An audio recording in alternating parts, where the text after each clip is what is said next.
ಮುಂದೆ ಬಂದಿದೆ. ಈ ಚುನಾವಣೆಯಲ್ಲಿ ನಾವು JDS ಮತ್ತು BJP ಹೊಂದಾಣಿಕೆ ಮಾಡಿಕೊಂಡಿರೋದು. ನಮಗೂ ಇದು ಸವಾಲು, JDS ಕಾರ್ಯಕರ್ತರಿಗೆ BJP ಕಾರ್ಯಕರ್ತರಿಗೆ ಸವಾಲು.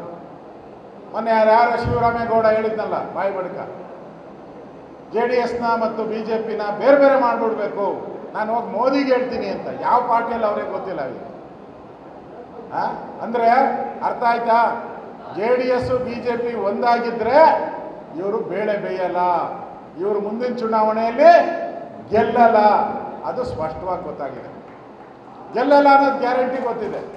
ಅದಕ್ಕೆ ಈ ಐಡಿಯಾಗಳನ್ನು ಮಾಡ್ತಾ ಇದ್ದಾರೆ ಅವರು. ಏನಾದರೂ ಮಾಡಿ ಈ JDSನ BJPಯನ್ನು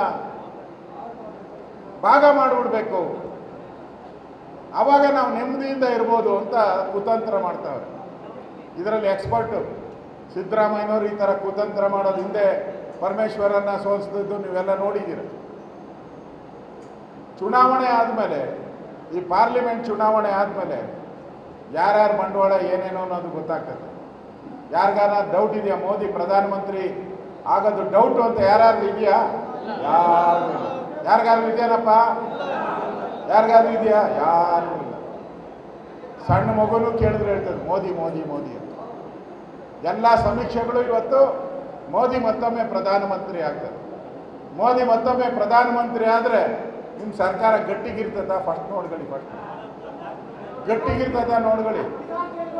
ಜನನೇ ತೀರ್ಮಾನ ಮಾಡ್ಬಿಟ್ಟವ್ರೆ ಈ ಸರ್ಕಾರ ಬೇಡ. ಕಾಂಗ್ರೆಸ್ MLA ಹೇಳ್ತಾರೆ ದರಿದ್ರ ಸರ್ಕಾರ ಇದು, ನಮ್ಮ ಸರ್ಕಾರ ಅಂತ ಹೇಳ್ಕೊಳಕ್ಕೆ ನಾಚಿಕೆ ಆಗ್ತೈತೆ. ಒಂದು ಅಭಿವೃದ್ಧಿ ಕಾರ್ಯ, ಒಂದು ರಸ್ತೆ ಕೊಟ್ಟಿಲ್ಲ, ಒಂದು ಆಸ್ಪತ್ರೆ ಕೊಟ್ಟಿಲ್ಲ ನಮಗೆ. ಈ ಪರಿಸ್ಥಿತಿ ಇದೆ. ಈ ಸಂದರ್ಭದಲ್ಲಿ ಈ ಒಂದು